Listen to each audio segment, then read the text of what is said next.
Good afternoon and welcome to today's session, From Words to Action, Strengthening Black-Owned Businesses.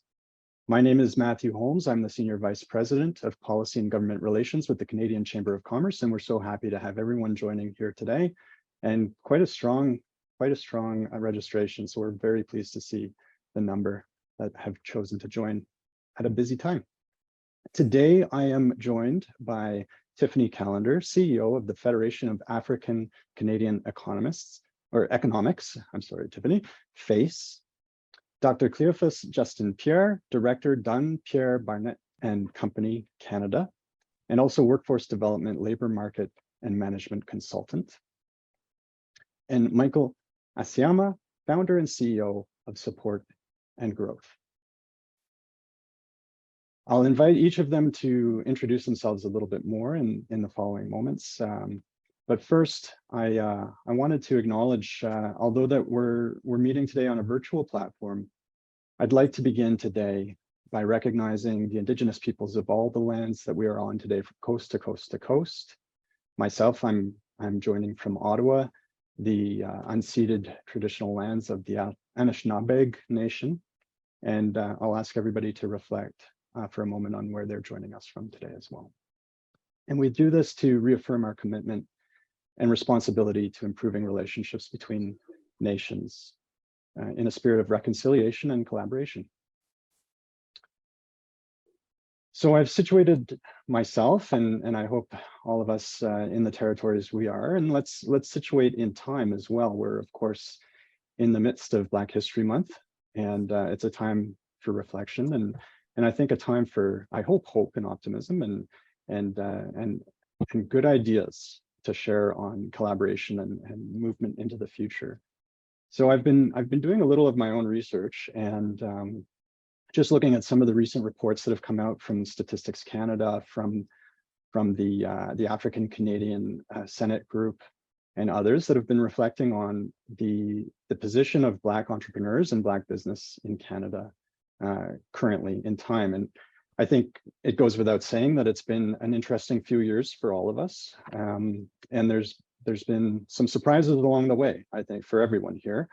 When I look at some of the statistics, and I think we'll drill into this in the opening a little bit more, I see some counter trends. There's some confusion or some mixed signals maybe in the sorts of numbers I see when we're looking at Black Canadian entrepreneurs in Canada.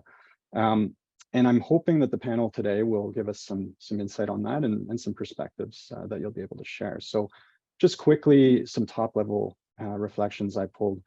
The workforce of Black Canadians is 1 million strong right now. So the worker age in the labor market of 15 to 65. And 86% of that is under 55. So the population skews quite young relative to non-visible minorities. And it's a strong and considerable workforce, has a higher university attainment level, and yet a lower employment rate. And here's where we start to see some of those mixed signals. We see comparable labor market participation rates in the trades, in transport, in equipment, in natural and applied sciences. But when it comes into management, almost a 40% lower number within Black Canadians. So that's quite considerable.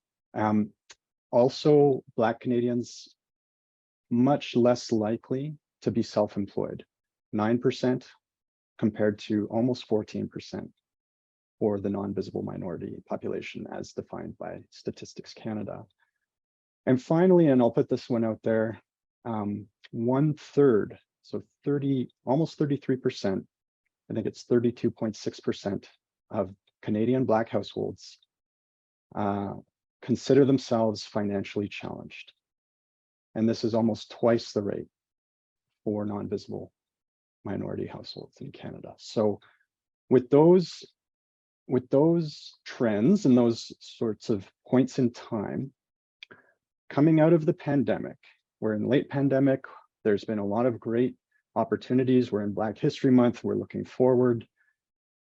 How are you all feeling? So this is this is our opening round for my panelists, and you know, where have we been? How is your community doing now, and the people you work with and represent, and what gives you cause for hope at this point in time? So Tiffany, I'll ask you to start, and then I'll go to Dr. Pierre, and then to Michael for a quick opening round, and then we'll get into some specific questions I have for each of you. Thank you, Tiffany. Great. Thank you so much, Matthew, and thank you for everybody joining us today. So I think that positioning us and making sure that we are situated, or we really take a moment to ground ourselves in this conversation, and the points and the data points that you brought forward, for me, presents opportunity for community, my community, which I identify as being a Black Canadian woman, and I share that community with other people who identify as being people of African descent, who've had a different experience in this country, whether they are from a long-standing community that existed before Canada was a country, arrived here through waves of immigration, whether to settle to new opportunities or to explore education, or those who are born, so my children who are now second generation Canadians and see themselves as such. There's opportunity when you have a young population, as you've described, with a high education. The question is, what are the opportunities, or what conditions have to exist for that to be utilized to be able to be a contributing factor to the change for a community that's been traditionally excluded from opportunities? I see hope, and I see many of my colleagues, some of them joining me here today on the call, that are committed to understanding and creating those opportunities for a Black Canadian community to be able to explore entrepreneurship, which is the cause of our conversation today, creating businesses, being a part of the livelihood of this country, which is small and medium-sized businesses, and being able to contribute to the economic development of Canada, which it has, but now needs to be explored, exposed, and exponentially grown.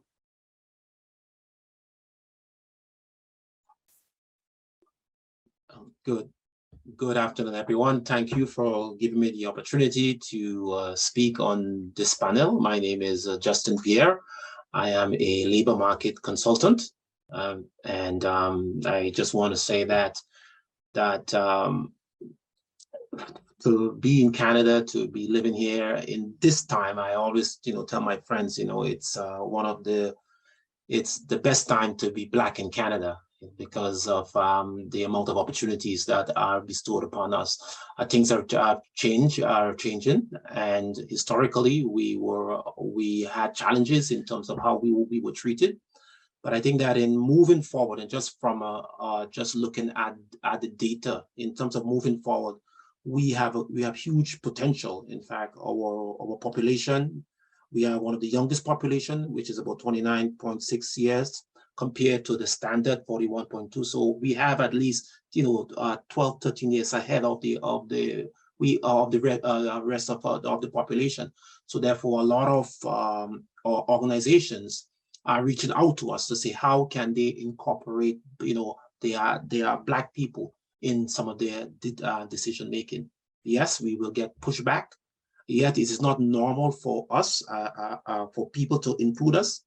But we believe that things are changing, and because we have a tremendous advantage over the rest of the population in the sense that we are highly educated, there are opportunities there for us, and all we are asking the wider population is to give us a chance. That's all we want, and I believe that in this dispensation, we will be able to get the opportunity.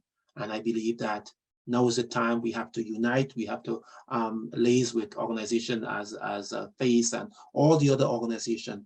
We need to come under a leadership, a specific leadership. We need to have a Black hierarchy that dissemination of information can follow. We also need to have the data, because and we also need to now put words in action. We also need to have the academic side to be behind us, and I believe that if we do that, we will be able to achieve our goals. Thank you. Thank All you. right, thank you Michael. very much. Thank you very much. My name is Michael Asiamo. Of course, it's a great privilege to be here, and thank you to the organizers of this event and to everybody who joined us today, especially after a long weekend. I'm Michael Asiamo once again. I'm the founder and CEO of Support and Growth. We're a leading mental health and wellness platform. So I'm going to speak from that angle. Interesting statistics is what Matthew mentioned. You know, as we celebrate Black History Month, as a Black Canadian of African descent, I take much pride in all that we see, embracing the richness and diversity of Black Canadians, just the spotlight that is put on it. But also we know that over the past few years, we've endured COVID and all its detrimental impacts that it's had on everyone globally. But more importantly, we've seen significantly how groups have been disproportionately impacted. While we shine spotlight on many things, we know that COVID has had detrimental impacts on Blacks, Indigenous, marginalized, 2S, LGBTQ, and others with disabilities. During COVID, increased knowledge and intention was put out there just really on the many issues challenging the community. And I think the opportunity is that now we are talking about these topics. We're continuing the conversation and we're able to work collaboratively to address it. We know that there's many challenges for Black Canadians and others of diverse groups that we need to acknowledge and actually address them as we navigate our way forward. Black History Month, I think, creates a great opportunity for us to look inwards and actually assess how we are all collectively addressing anti-Black racism. Of course, these impacts are disheartening, traumatic, and longer lasting. So I think when we're having these conversations, we're actually moving things along to see how collectively we could all play an active role in, making sure that, things are better now, but also in the future for everyone to come. Great, thank you. So that's a great opening, I think. I'm hearing there's some interesting trends and some interesting labor market data that I think we'll get into a little bit more. There's, of course, systemic barriers. There's anti-Black racism. There's also just the conditions of coming out of this pandemic and what are the preconditions that Tiffany mentioned and Michael touched on as well, just to enable and move into that future space. And then all three of you really spoke to that sort of positive opportunity ahead. So that's where I think we want to spend a lot of time today. So with your help. So I'll just remind the audience that there's a Q&A. We'll move to an open Q&A session from the audience towards the end of the session around 1:50. But use the chat function. There's a button there for you to use if you have any questions, and we'll collate those and I'll help bring those forward at the appropriate time. The session is being recorded as well, so if you'd like to revisit later on, you can view it at the Chamber of Commerce's YouTube channel. Okay, so let's get started. Tiffany, you're one of the co-founders of the Federation of African Canadian Economics, FACE, and it's a coalition of Canadian Black businesses that support, business support organizations that worked with the government and other partners to develop the Historic Black Entrepreneurship Fund. Over $160 million that are administered through the fund, through the program. And under the program is the Black Entrepreneurship Loan Fund, which FACE administers. So in its own right, quite historic and significant that there is this partnership and that a not-for-profit is leading the way in the administration and oversight of that. So can you tell us a little bit more about the history of FACE and the origins of the Black Entrepreneurship Program, please? Sure.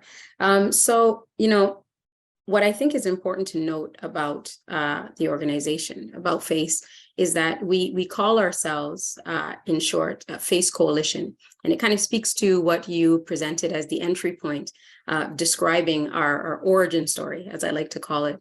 And it started again in COVID. And I think that that's another grounding point to speak about, that COVID gave us, I think, a lot of us an opportunity to think about what are the conditions that are, and now that they're in a different state, in an almost a morphed state, what do we want, or what do we envision as things that need to be addressed and to be different? I think 2020 was a very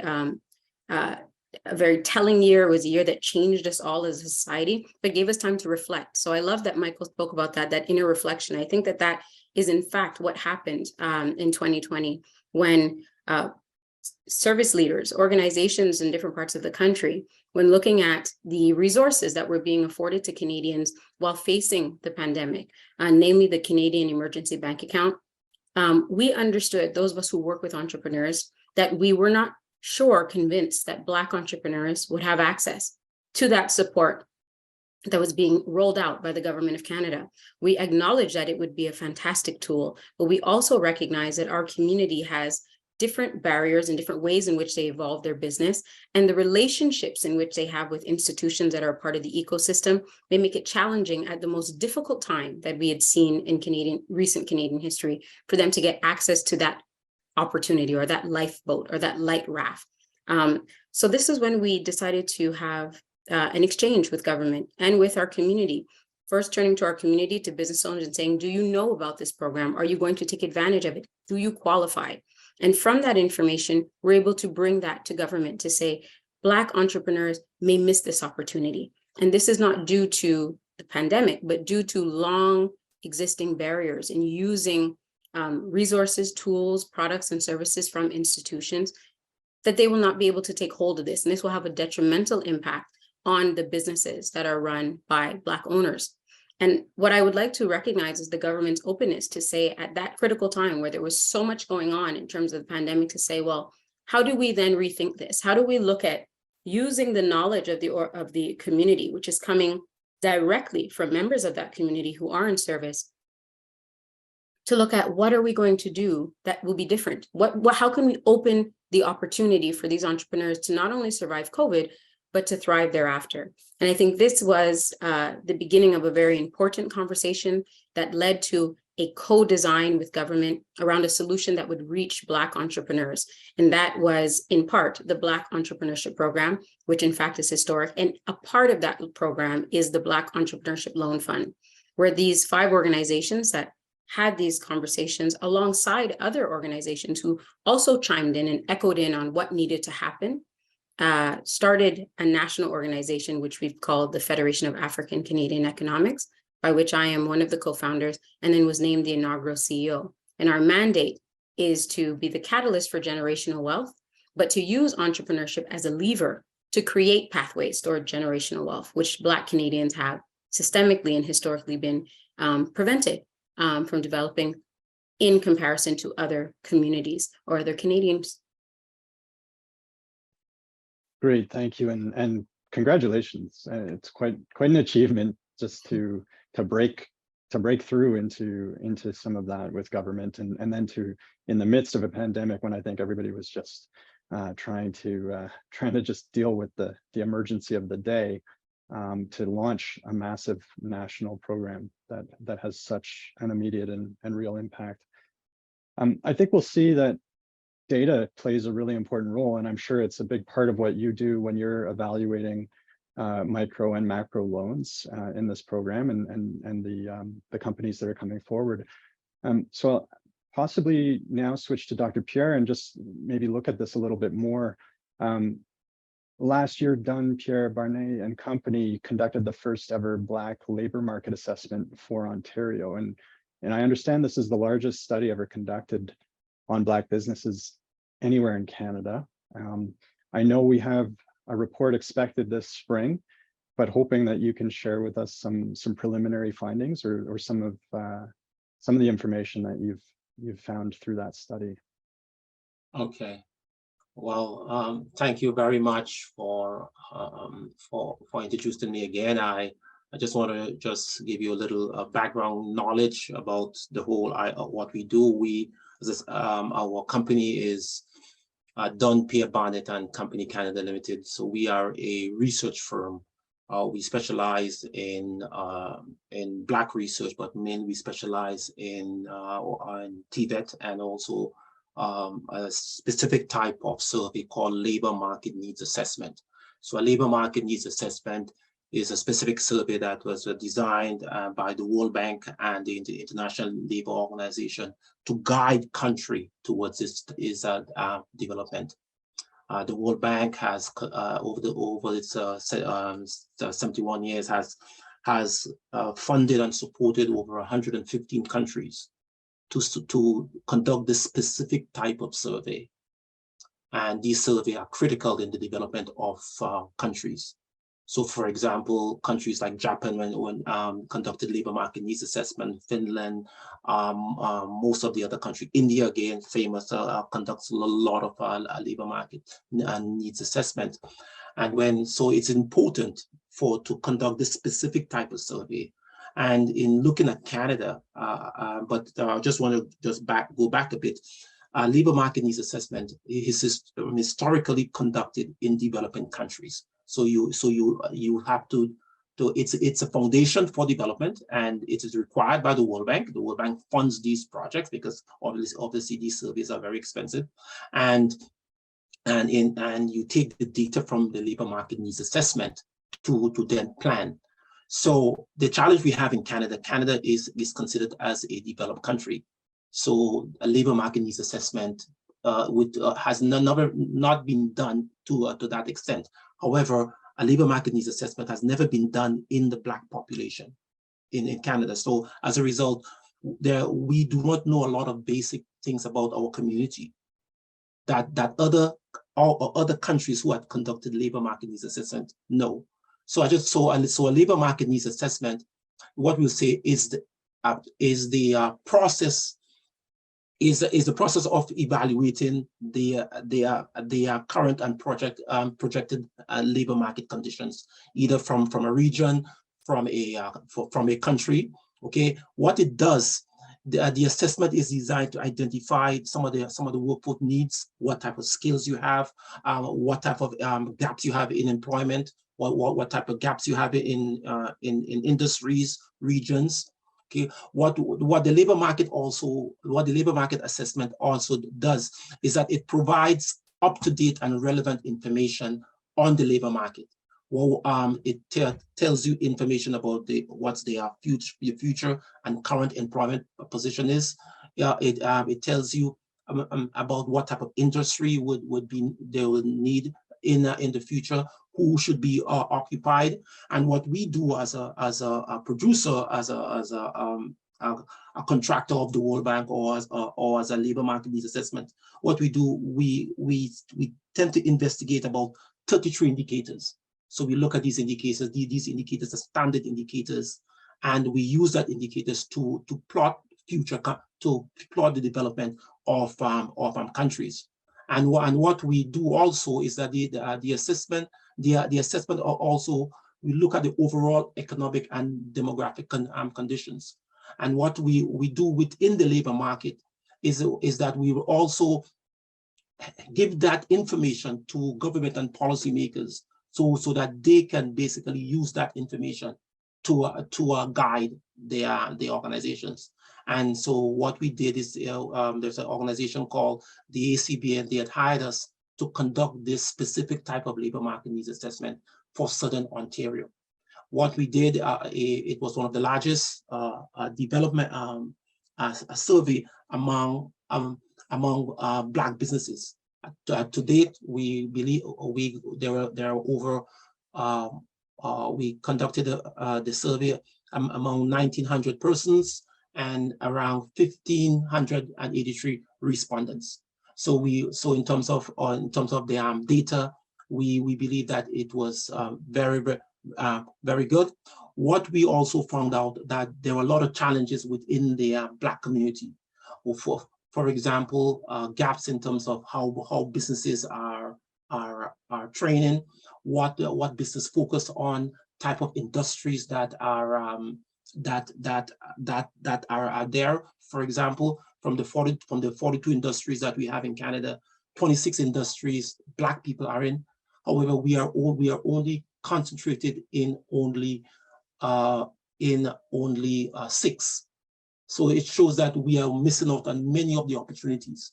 And what we also found out was that we found that people, some of the Black businesses, they also need training in terms of how they training in terms of consultancies, in terms of what type of businesses they have, what type of management structures they have. So there are a lot of gaps, and hopefully when the report comes out, we will be able to get more information on that. Great, thank you. If I can just ask a follow-up, how will, who will be using some of this information when it's released? Will it be at a policy level in terms of the design of programs, or would it be something that you would provide directly to employers to inform some of their decision making? Right. So, yeah. So what what will happen is that we will be able to provide. We hopefully will provide that data for policy levels. We will provide that data to organizations, to the government if needed, to FACE, to the various chambers, various organizations. So we will have like relevant data to know how to guide us, which industries to get into, which industries are moving faster than and others. What is the percentage of, let's say, job creation, industries with the highest job creation rate versus industries with the lower job creation rate, and sort of guide our people to these organizations.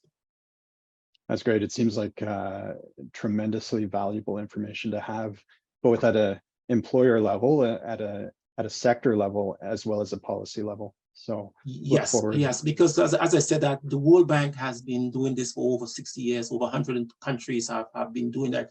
So it's a specific type of data.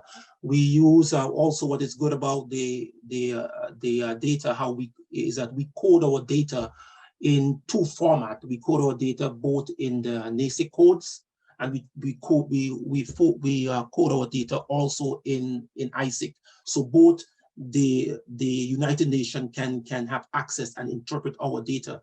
And our goal for an organization is also to take the Black population in Canada, so that we can compare it with other Black population in everywhere in the world. So then we can use these indicators and learn from other organizations. So what we want to do, let's say we can compare Black businesses in Jamaica compared to Black businesses in Canada or South Africa, because we all use ISIC codes. Mm-hmm. Great. Thank you, Dr. Pierre. That's very interesting. Michael, I want to hear from you. You are the founder and CEO of Support and Growth. So you're providing a lot of direct services in the marketplace, we'll say, but you're also you have a personal entrepreneurial story to share as well. So can you tell us a little bit about the reasons and your motivations for starting Support and Growth, and some of the challenges, perhaps, because we've been hearing a lot about challenges, whether those are systemic or situational. So your personal story most recently, how has it been going, and anything you'd care to share from your experience? Please, thank you very much. So I guess for me, my passion for mental health, just well-being, just helping others is what fueled, of course, the initial vision for Support and Growth. But let's be real, we live in the most diverse country in the world, and we know there's many barriers when accessing mental health support, and these barriers are for everybody. So growing up, of course, for me, I grew up in an underprivileged community in Toronto, where I witnessed literally a lot of my close friends, just really deal with mental health issues, and then how everyone around them who was trying to support them actually, face different barriers that we are now seeing now. As an adult, I have a different set of eyes to look at it. So at a professional level, I've worked in the mental health space, in various roles, recently as chief of mental health program and mental health lead, as a school social worker for many years. I've worked in child protection work. I've worked as youth and program facilitators, and consistently, I came to notice just that mental health services, in our healthcare system as a whole, contributed negative to outcomes when you see, when Blacks or other minority groups are trying to access these services. So, you have, experience that I get at a professional level, but also on a personal level, like many others, I've tried to access mental health support at a low and challenging part of my life. And that was also very difficult. So I had dealt with it, in many different ways. So, the passion that I have for Support and Growth just really, was all about just the experiences that I know that was not just singular to me, but to everybody that's in Canada. And especially when I look at racialized people, all these challenges that then impacts them from actually approaching services when they need help the most. So we know as we talked about the pandemic, mental health support needs are growing exponentially, and increasingly it's also very difficult for organizations to keep up. So all these different needs is why I turned to building an organization for supporting growth, not only to help the individual, but to look at how organizations that are also serving the diverse populations could also benefit from having a system that could help, especially at a time now where we know that wait lists are up to 18 months. So support and growth has been instrumental, especially during the pandemic, and helping a lot of organizations. But we've done thousands of hours of just direct support also to the community. Of course, building a business, it takes so much to be able to get it off the ground. Some of the opportunities that I've had is really I've been very fortunate. I've had very well-intentioned people that have seen the vision of support and growth and really kind of wrapped around me. This comes from old colleagues, friends, just community stakeholders. Really the demonstrated interest that I led with has actually, built a greater commitment from everyone else to help. Support and growth has been very fortunate for that. And also when I look at just even the opportunity of the Black Entrepreneurship Loan and these programs that are, now in the community, we've also been very fortunate to benefit from that because, as you're building a business, you have your vision, but then there's all the other things that you have to go through to get to that vision and be able to actually even serve the community. And some of those challenges that were very difficult for me, especially when I was starting, was of course getting access to capital.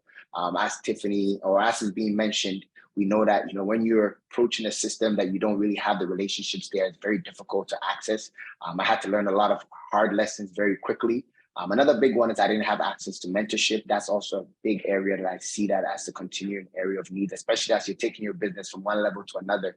And then also the critical relationships that are needed to really, scale a business. We know a lot of times, getting in line with the insurance companies or even just getting it, being able to connect with the organizations that could take support and growth and place it where it could have the ecosystem that is needed to, help the organization. That's also been a big barrier. So I'm hoping that these are areas that we continue to overcome as we continue to grow our vision.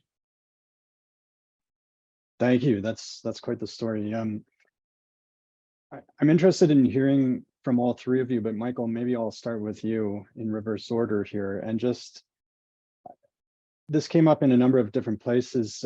Tiffany mentioned that some of the catalyst for the Black Entrepreneurship Program was an acknowledgement that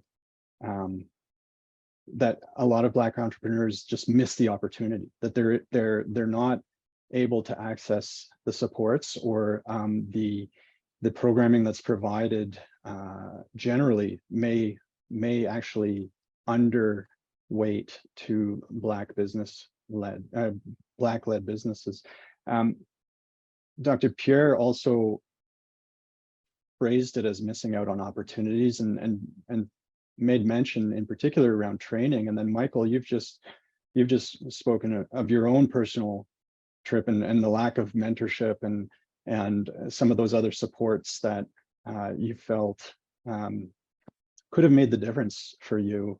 So can I ask you, all three of you, Michael, we'll start with you, just to reflect, what other barriers do you see? These could be systemic barriers or situational ones, but what other barriers are you seeing right now that are impacting the growth and success of Black-owned businesses in Canada? I think the missed opportunities, I'll just double down on that. Really, I've approached the same organization, one without face and got a no, and then with face and got a yes. So really just the understanding, the coaching, even when you're putting together the application or approaching some of these services, right? It's almost as if you don't have, or if you're not encouraged, or you're not actually that type of person that's going to look for ways to kind of get through, you actually might get discouraged and actually just kind of fold at that point. But I think there are barriers that sometimes, even the person that you're working with, right, their understanding of the type of business, even the market size of the business, and recognizing the importance of what it is that you're trying to solve. I found that, while somebody might face, or another organization might see excitement in the opportunity that we're approaching, you try to speak to another organization or even seek funds from some of our big institutions, and that same level of enthusiasm is not there. And that really, leads to the negative, the declines of some of these processes. Another big thing is, when you look at, just partnership opportunities, they're far and wide because there's not a lot of Black businesses that are at that level. When I say at that level, really working at the level where, you leave the individual level, now you're at the organization or you're at the B2B level. So when you're looking for these you're looking for that ecosystem that, could be the people that invest in your product the first time you put it out there. You're not getting that market. For us, we're trying to do a lot more of that business as we're scaling. And really, it's even hard to find people internally in these places that are willing to give you an opportunity to get started. I've realized that you have to also always be very creative and find ways, right? But I say these are additional barriers that sometimes if you don't have the right people around you, and some of the things that I've just always kind of kept optimistic, because I know some of this stuff are going to be additional barriers we're going to deal with. A big barrier is you have to work twice as hard as a Black entrepreneur. I say this because, sometimes you know that the work is cut out for you and you can't give up. So I approach it with that kind of, because I have other partners that are also, or counterparts that are working in this space, and their companies are growing at a different pace than some of the challenges that I'm facing. So I think it's really just the ecosystem not being there. And then, of course, all the financials that follow is something that makes it very hard for you to survive as a Black business. And even the individuals that are going to buy your product, them having the funds to purchase the product is also there because, they're also, a lot of Black businesses are also just now trying to, trying to scale up their services. Fair point. Yeah. So scaling and that sort of anchor client, having that lead. Dr. Pierre, anything you'd like to build off of there? Yes, thank you very much. And just to add to what Michael had said, in Canada, it's, as I said, life for a Black person in Canada is different. And according to Ms. Callender, I think I just want to steal your word for a bit. Your quote, you said that we are a developing people living in a developed country, and I think that it kind of best describe who we are in Canada. So as a labor statistician, so let's look at the data, what the data is saying. So let's use the data to see what it is.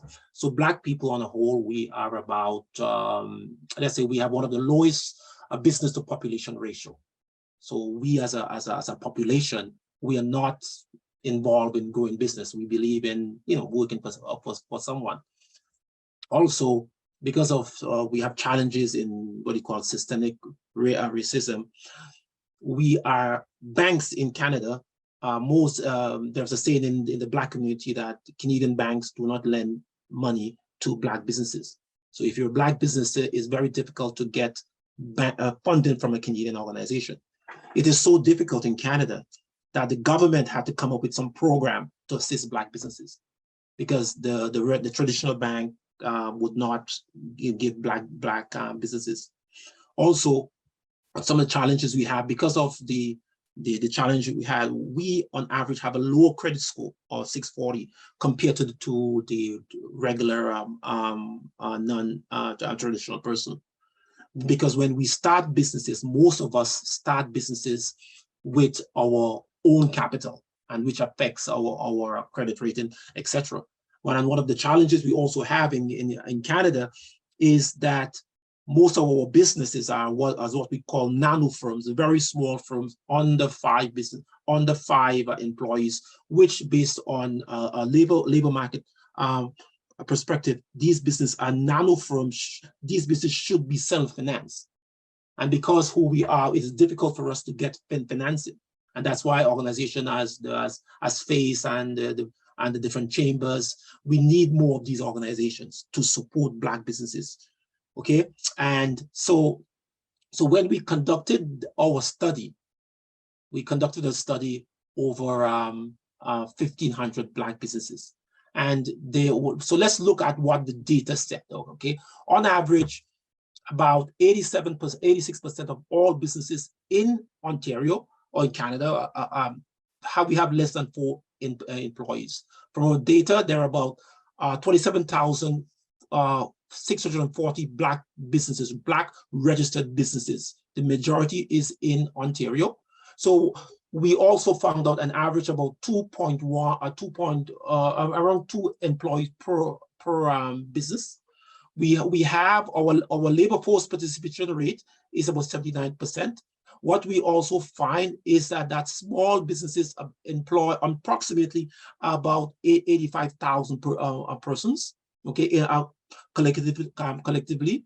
What we also see, for example, that from the 42 top economic sectors, as I think I mentioned before in Canada, we are present in 26 and dominant in 6. So we are dominant in so for example, the food industries is in 9%, the computer industries, the business and finance industry, insurance, real estate, all these areas, entertainment, we are dominant in. What we also found out that 26% of Black firms indicate that they benefited from the federal government stimulus. We said that 14% of them indicated an increase in business from non-Black customers. So we see that because of the focus on Black businesses, other businesses are buying from us. We also found out that Black businesses as a whole, they are better understanding how businesses work. We also found out that 39% of Black businesses said that they have greater success with credit unions than regular banks. 13 of them indicated an increase in accommodation from banks over the last 12 months. We also found out that 42% of Black businesses indicated that they were more comfortable dealing with the TD Bank, Bank of Nova Scotia, and the RCB. So that's what Black people said. And we also found out that 39% of Black businesses in Ontario, they had not completed their 21 corporate tax return. 78% of said business owners said that they do not have resources to hire qualified management and professional to run the businesses. And we can go on and on, but these are some of the challenges. 61% of them stated that they needed assistance to fill out financial documents when applying for loan. They have challenges in writing proposals. So although that technical aspect that it seems normal for a regular business, we still have challenges. 42% of them stated that they needed an accountant or financial advisor. 89% of Black businesses do not have a financial advisor or management consultant to guide them from stage 1 to stage 2 or stage 3. And I think that these are some of the challenges we have as Black businesses. You know, as Tiffany said, even though we are living in a developed country, but really our business, we're still in terms of business, we are still as though we are in a developing nation. So that's why the help is needed, and we need partnership, we need mentors, and I think and that is the reason why we're having these discussions.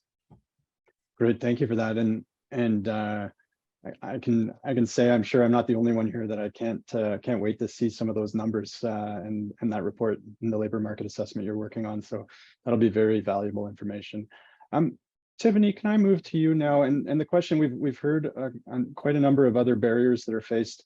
I'd like to actually bring in a question we've had from the audience, and just a reminder, we're going to move in a few minutes to the Q&A period from the floor, and there is a button there to submit your questions. But if I may, Tiffany, can I put a framing on the question of what other barriers are faced from the perspective of the intersection of gender and race? So what are your thoughts on what Black women entrepreneurs face in Canada, and how that maybe is added to the conversation we've been having here?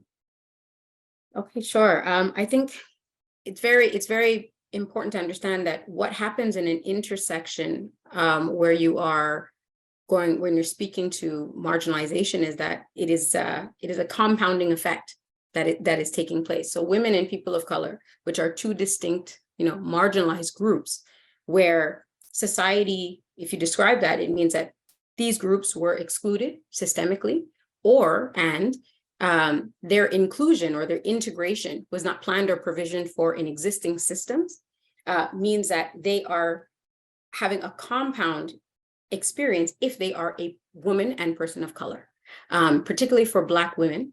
I would say that the complexity of the entrepreneurial journey is it presents several opportunities for that disparity or those discriminations to widen or to produce itself. We know that we have challenges in terms of women founders gaining support, and services being adapted to allow for them to be included in the process, or even the flexibility in addressing how we support women in starting businesses.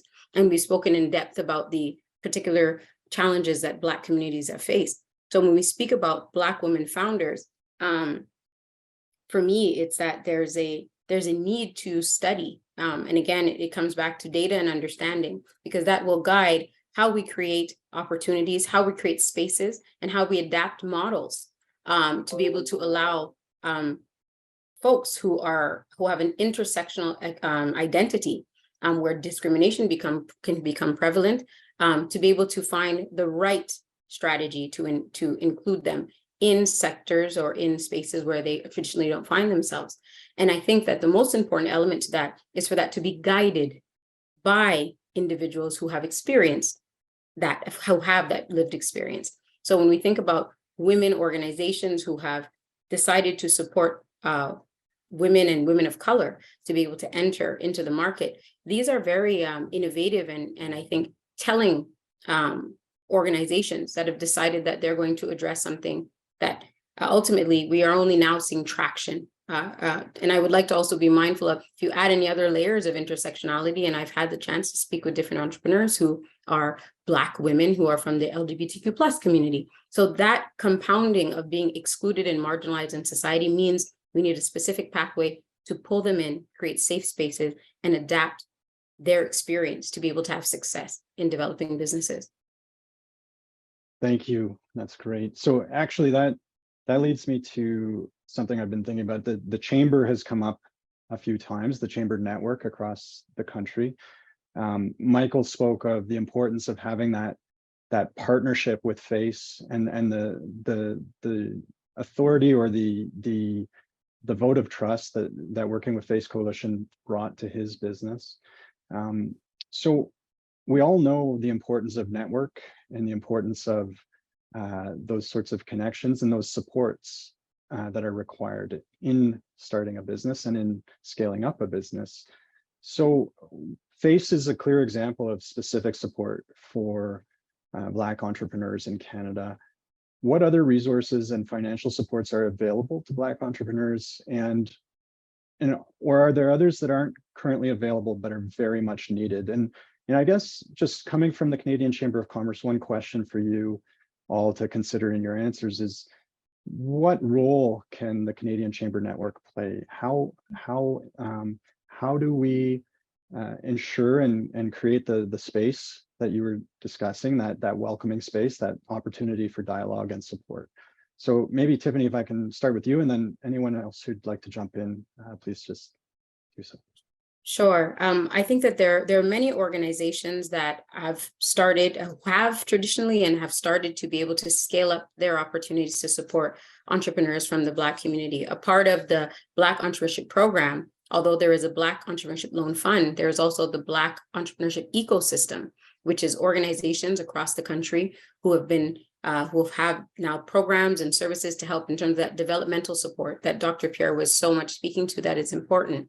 And there are many other organizations that have also, in their mandates, become very intentional in ensuring that Black entrepreneurs, whether we're dealing with intersectionality or not, are included in the fold of the services that they offer. But I would be missing an opportunity to speak to the chambers, as we're here with the Canadian Chamber of Canada, is that we have to think about what it means to prepare space for those who do not find themselves usually in the network. We know the wealth of resources, information, opportunities that can develop within a chamber group. You can even find statistics that say consumers even trust businesses more that are a part of different chambers, because there is a level of credibility that comes with that. There is the work that a chamber does, which is so critical around ensuring that policies and that there are opportunities with dialogue with government to support small businesses. But I would invite everybody to take a look at their next chamber meeting to see how much diversity do you see in those spaces, and how do we work together to prepare entrepreneurs. And I'm going to speak particularly from the Black community, but I would say that is broadly for the BIPOC community, to come into those spaces, because there's a rich opportunity for opening the lens, better understanding, as Michael so well put, what is his POV in terms of his business, what he's able to offer. And there could be a very beautiful nexus and creation of B2B opportunities, being able to promote each other in a very diverse way. I think that being intentional around how we include businesses of diversity into our chamber spaces, into this existing full network, will be beneficial for all Canadians. And when I think about Dr. Pierre as well, who runs a company, and I think about Michael and all the other entrepreneurs, which is now almost 400 businesses that FACE has been able to approve for financing, we ask the question, what networks are you a part of? Do you have a mentor? All of these things that are mentioning are incredibly relevant. And if we want to see these companies, these small businesses succeed and grow, which can then affect how many jobs are created in the Canadian landscape, how we work our way out together out of the current economic status that we're in. We are in a recession. We are facing probably the most challenging time economically as a country in the last 100 years. Let's get everybody at the table. Let's give everybody a chance to dynamize the Canadian economic growth that we need, and that we can only do together, really, as a collective. Thank you. Anyone else like to? Yes. Dr. Very good, Tiffany. I echo what you say. I also just want to say a few other points. First of all, what we like, well, to be accepted, to give us this opportunity. What we also found out from the research is that white businesses or non-Black businesses do not normally do business with Black business. So we operate from the fringe, or we're missing out on the most important opportunities from the Canadian landscape, because let's say, for example, white businesses do not normally do business with Black business. And I think that's one of the biggest challenge. And as a chamber, it would be a good idea for the organization to encourage your members to do business with Black businesses. Because when we ask in the survey, we ask, the traditional and non-Black businesses, how many Black customers do you have? Over 2/3 of them could not name one Black customers that they have.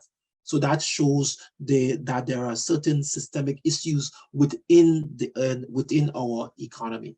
Okay, and so that's the first thing. Encourage your members to do businesses with us.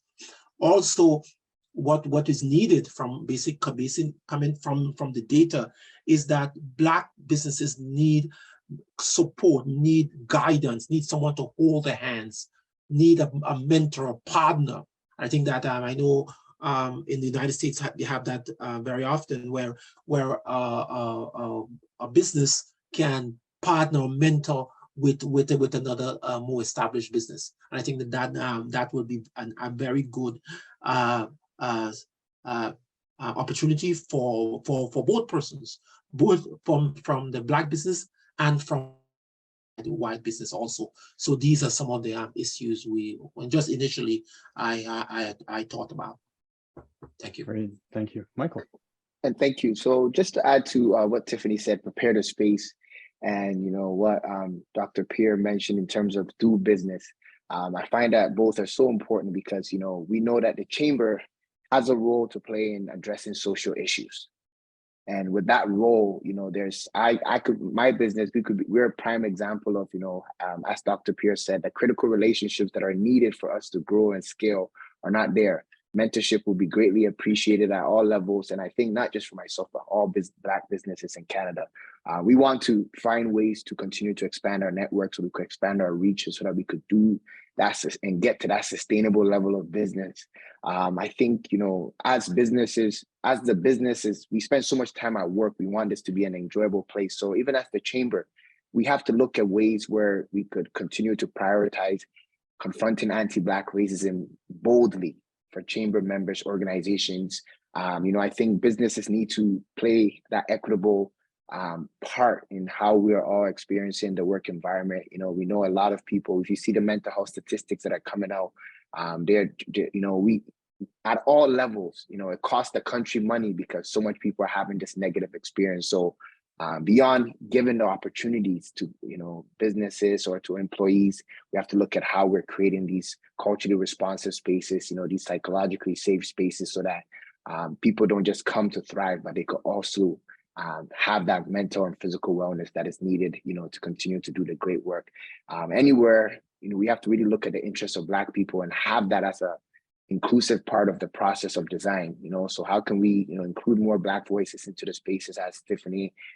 How can you, as the chamber, learn more about what are the important things that I think the only way is by having ways to, have more representation in all these spaces.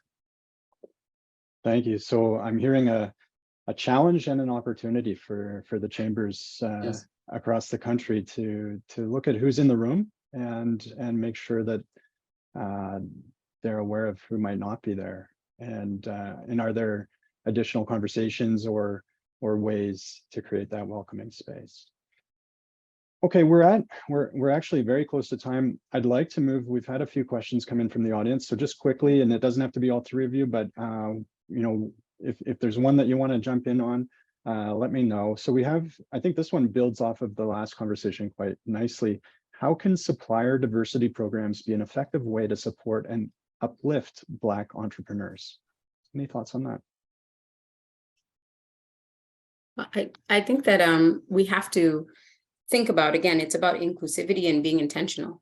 We have organizations that work on the supply chain and integrating Black businesses into the supply chain to allow for bigger companies and corporations to use Black suppliers. Now, we did mention on this call that these are smaller businesses. So even how we define what these calls for suppliers looks like, can we be flexible in how we include business to do that? And again, to Dr. Pierre's point, the accompaniment element. So I would say that CAMSI is an organization that does great work around supporting entrepreneurs. So yes, we need to see the government as well as, again, organizations come together to think about and use the avatar or the profile of Black-owned businesses or diversity businesses as they are, to then be able to fit into these opportunities or to be given these opportunities. I think often there's a disconnect between how these systems or these programs or opportunities are structured, and then that by definition excludes others. So the ability to adapt,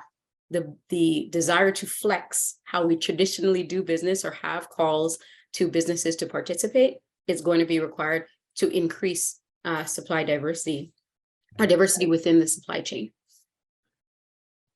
Great. Anyone else? I have one for you, Dr. Pierre, actually, is what specific sectors of the economy do you see the most opportunity for Black-owned businesses? And Michael, Tiffany, jump in as well. I mean, you all have experience in this, I think. So are there particular sectors that you see as real opportunities? Okay, then. Well, yes. So this sector, it might be a shock to someone, but because when we analyze their sectors, we analyze the 26 sectors that Black businesses are predominant in, but when we looked at the construction sector, has one of the most opportunities for Black businesses. So there's a high demand for Black construction workers. Okay, about 46 or close to 45% of Black business owners in the construction industry indicated that they need staff. They need staff who are certified. Around 32% of Black construction owners indicate that business ethics and soft skills are lacking within their organization. So the whole idea, if you have 100 workers, okay, black workers or a construction person will get a job first before any other person in any other industry. So there's a huge demand. There are approximately 7,000 black journeymen in Ontario. 19% of the black contractors do not file proper tax returns. So there is a huge need and a great opportunity. Approximately 1,263 black apprentices, handyman enter the construction industry annually. Okay, there are over 2.5 million homes to be built in Ontario. So there's this great need for construction workers. I mean, and they make good money. They're in union, they're well organized. However, we see that most black people do not get into that field. And as I said, that one of the main reasons for that is a lack of labor market information, labor market data. Right. We spend money, we train persons to write resumes, and when they write the resume, they cannot get a job because, as we said, the labor market needs assessment had never been done in Canada. However, and there are certain industries that are expanding, and we're missing out on the opportunities because we do not have proper labor market intelligence. Well, thank you for that. So I'm afraid we're at time. We didn't have a chance to get to every single question, but I think that's a really good signal that there's still more to be said on this topic and more work to do, I'm quite sure. But thank you all sincerely for joining us at the Canadian Chamber of Commerce today. Tiffany Callender, Dr. Justin Pierre, Michael Asiama. Really appreciate your perspectives. This has been a great conversation for me and I'm sure for the audience as well. So please stay in touch and let's continue this. This was a great first step. Thank you. Good afternoon. Thank you, very Matthew. much. Thank you.